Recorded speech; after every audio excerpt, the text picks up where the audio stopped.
नमस्कार, आप देख रहे हैं क्रांति बुलेटिन न्यूज और मैं हूं आपके साथ आरती सिंह आजाद। डालते हैं नजर आज की खास खबरों की ओर।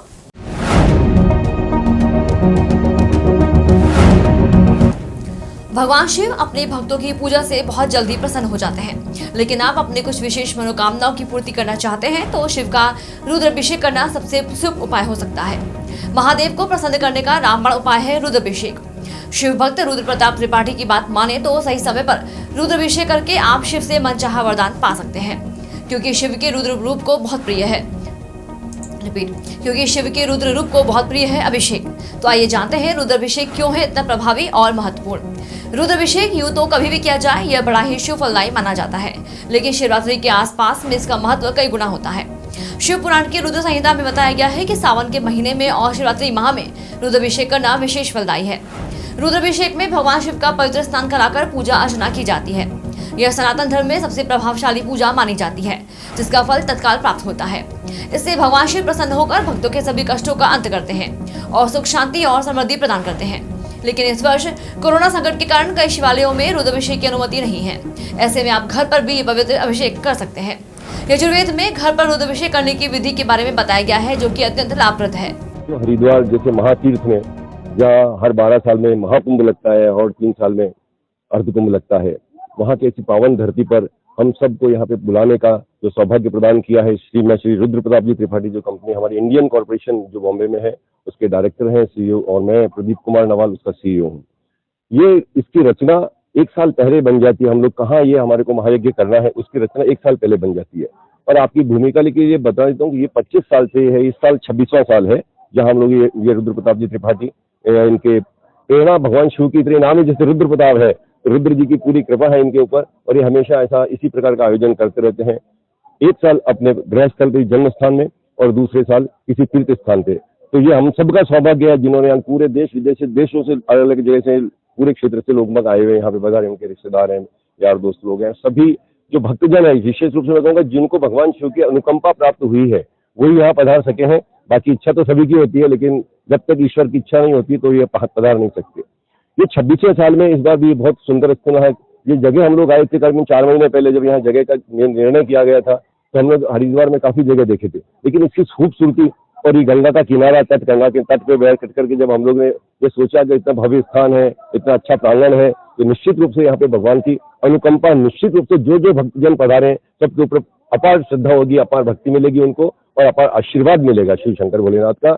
और मैं अभी इसी के साथ में हमारे रुद्र प्रताप जी त्रिपाठी जी हमारे साथ आए हुए हैं, जो आपको इसके बारे में थोड़ी ज्योतिर्लिंग का मैं इधर ऐसा समझ के कि हमारे 12 ज्योतिर्लिंग इधर ही है, उनको आप अभिषेक करते हैं हम लोग सभी लोग बैठ करके, और इसका पारायण होता है, वेद होता है, वेद के साथ में अभिषेक होता है। तो डेली का डेली ऐसा ही 12 दिन तक क्रम चलता है 12 ज्योतिर्लिंग का। हम लोग यही समझते हैं कि 12 दिन का ये जो आयोजन होता है उसमें शंकर जी का अभिषेक किया जाए। 12 ज्योतिर्लिंग अपने भारत में 12 जगह ज्योतिर्लिंग है, उनको हम लोग एक जगह ले करके आह्वान करके बुलाते हैं और उनकी स्थापना करते हैं, उनका अभिषेक करते हैं और बाद में विसर्जन करते हैं। ये डेली का 12 दिन तक प्रोग्राम चलेगा। इसमें 18 पुराण भी है, 18 उप पुराण है, 4 वेद है, 6 शास्त्र है, महामृत्युंजय जप है और महारुद्रा अभिषेक है। डेली सुबह 7 बजे से लेकर के 8:30 बजे तक चलता है और निरंतर 12 दिन तक चलेगा। 19 तारीख को भंडारा है। मैं सभी लोगों से प्रार्थना करता हूँ, आग्रह करता हूँ, निमंत्रण देता हूँ कि आप 12 तारीख को भंडारे में जरूर आए। 19 तारीख को भंडारे पे जरूर आए और उसका लाभ ले, भगवान के दर्शन करें। डेली आ सकते हो तो बहुत अच्छा है, नहीं आ सकते तो 1 आध दिन जितना हो जाए उतना भी आ सकते हैं, तो वही है।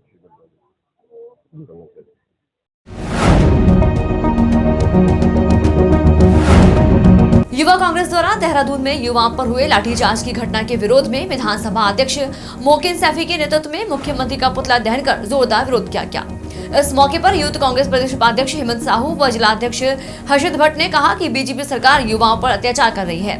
देहरादून में युवाओं पर लाठीचार्ज बेहद दुर्भाग्यपूर्ण है। मुख्यमंत्री को नैतिकता के आधार तत्काल इस्तीफा देना चाहिए। पूर्व उपाध्यक्ष गुरप्रीत मिश्र व प्रदीप नेगी ने कहा कि राज्य सरकार अंकिता हत्याकांड की सीबीआई जांच से डर रही है, जिससे साफ होता है कि सरकार के बड़े नेताओं का हाथ है।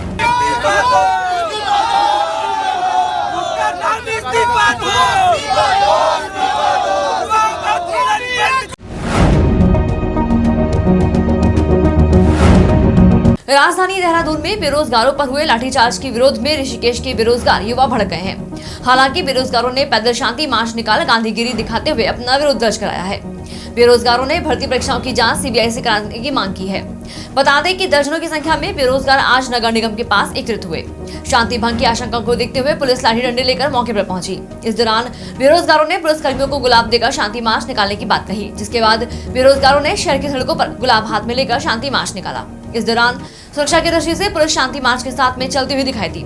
शांति मार्च एसडीएम कार्यालय पहुंचा, जहां एसडीएम को ज्ञापन सौंपकर बेरोजगारों ने भर्ती परीक्षाओं की सीबीआई जांच करने की मांग को दोहराया।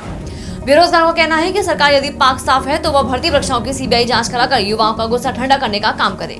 और जबकि जो युवा तैयारी करता है, परीक्षा में भागीदारी निभाता है, परंतु सालों साल तैयारी करने के बाद जब वो पेपर देके आता है तो पीछे से पता लगता है पेपर लीक हो गया या फिर चहेतों को नौकरी दे दी गई। तो इससे छात्रों में बहुत ही उग्र भूमिका देखी जा रही है, जिससे कि उत्तराखंड का छात्र आंदोलन को बाध्य हो रहा है।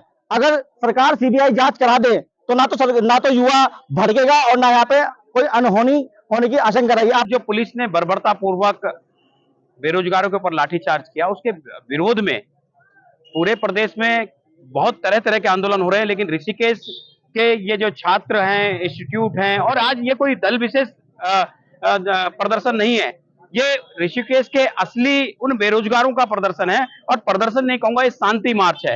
ये शांति मार्च के रूप में लोगों के बीच में जाके अपना कष्ट बता रहे, अपना दर्द बता रहे। मां गंगा के घाटों पर फूल प्रसाद, बिंदी चूड़ी, गंगा जली बेचकर अपने परिवार जीविका संचालित कर रहे रेहड़ी पटरी के लघु व्यापारियों ने सामूहिक रूप से लघु व्यापार एसोसिएशन के प्रांतीय अध्यक्ष संजय चोपड़ा के नेतृत्व में किसान घाट, विष्णु घाट, ललतारो घाट, अलकनंदा घाट इत्यादि क्षेत्रों में उत्तराखंड नगरीय फेरी नीति नियमावली के नियम अनुसार वेंडिंग जोन के रूप में व्यवस्थित व स्थापित किए जाने की मांग को लेकर भारी तादाद में नगर निगम पहुंचकर मुख्य नगर आयुक्त दयानंद सरस्वती से उनके कार्यालय में प्रतिनिधि मंडल के रूप में अपनी एक सूत्रीय मांग को लेकर ज्ञापन सौंपा। घाटों पर कारोबारी स्थानीय लघु व्यापारियों ने अपनी मांगों को दोहराया। फागुन शिवरात्रि कांवड़ मेले के दृष्टिगत सभी लघु व्यापारियों को गंगा के घाटों से 20 फुट की दूरी पर कारोबारी अनुमति प्रदान की जाने की मांग को प्रमुखता से उठाया। इस अवसर पर लघु व्यापारियों को आश्वासित करते हुए मुख्य नगर आयुक्त दयानंद सरस्वती ने कहा कि राज्य सरकार के निर्देशन में रेहड़ी पटरी के लघु व्यापारियों को उत्तराखंड नगरीय फेरी नीति नियमावली के नियम अनुसार फेरी समिति के निर्णय के अनुसार आवश्यकता को देखते हुए नए वेंडिंग जोन चिन्हित किए जाएंगे। उन्होंने ये भी कहा कि महिला पिंक वेंडिंग जोन ये सभी लाभार्थी महिलाएं सहायता समूह अपनी दुकानों को खोले। निरीक्षण के दौरान यदि कोई दुकान बंद पाई गई या फिर किराए पर दी गई तो तत्काल दुकान निरस्त कर दी जाएगी। क्या मैटर था? आज देखिए, मुख्य नगर आयुक्त महोदय से आज हम लोग प्रतिनिधि मंडल के रूप में मिले हैं। तमाम वो माता बहनें हमारी जो फूल प्रसाद बेचकर अपनी रोजी रोटी चलाती हैं और अपने घर की जीविका का पाचन करती हैं। तो हाल ही के अंदर अभी नगर निगम प्रशासन द्वारा जो है घाटों पे फूल प्रसाद के ठेके दिए जा रहे हैं। तो उसमें हमारा सीधा सीधा कहना है कि जो स्थानीय स्ट्रीट वेंडर है उसको भी उसी स्थान पर वेंडिंग जोन के रूप में स्थापित किया जाए, क्योंकि राज्य में कानून है। राज्य में 25 मई 2016 को राष्ट्रीय पथ विक्रेता संरक्षण अधिनियम के तहत उत्तराखंड सरकार द्वारा नगरीय फेरी नीति नियमावली बना दी गई थी। उस नियमावली के तहत किसी प्रकार की कोई ठेका पद्धति नहीं अपनाई जा सकती। मैं आपको जानकारी ले, उसी को लेकर जो है वर्ष 2018 में हम लोग हाई कोर्ट गए थे और हाई कोर्ट ने सीधा डायरेक्शन किया था नगर निगम को कि अनऑथराइज रूप से, तो आप तो लीगल वे में जो अनऑथराइज रूप से जिस प्रकार से आप अतिक्रमण करा रहे हैं तत्काल प्रभाव से ध्वस्त किया जाए। तो वो ध्वस्त हुआ। तत्कालीन जिलाधिकारी यहाँ पर हमारे दीपक रावत जी थे और भदौरिया जी यहाँ पर जो है हमारे मुख्य नगर आयुक्त थे, और इसमें शासन को भी तलब किया गया था। तो मैं कहना चाहता हूँ आपके माध्यम से, सीधी बात है कि जो स्थानीय स्ट्रीट वेंडर है इसकी भी कोई ना कोई वैकल्पिक व्यवस्था वहाँ की जानी चाहिए, चाहे वो घाट से 30 फीट छोड़ के 20 फीट छोड़ के एक स्मॉल वेंडिंग जोन के रूप में, एक मॉडल बाजार के रूप में इनको व्यवस्थित स्थापित किया जाए। इन सभी मांगों को आज हम लोगों ने मुख्य नगर आयुक्त महोदय को अपनी बातों से अवगत कराया है और उन्होंने हमें आश्वासित किया है यदि अगर कोर्ट के आदेश हैं तो उसका मैं क्रियान्वयन करूँगा। और ये भी कहा है कि वेंडिंग जोन जो ऑलरेडी बनाए जा रहे हैं वहाँ वेंडर को जाना पड़ेगा। और हम शुरू से ही कह रहे हैं कि जो रेहड़ी पटरी का स्ट्रीट वेंडर है उसको व्यवस्थित किया जाए, ना कि उसका उत्पीड़न किया जाए, शोषण किया जाए। इन सब मांगों को लेकर आज हमने अपनी वार्ता रखी है। आने वाले दिनों में यदि अगर इनका उत्पीड़न शोषण नहीं रुका तो निश्चित रूप से चरणबद्ध तरीके से आंदोलन भी किए जाएंगे और अपनी बात को माननीय मुख्यमंत्री जी तक भी पहुंचाया जाएगा। धन्यवाद।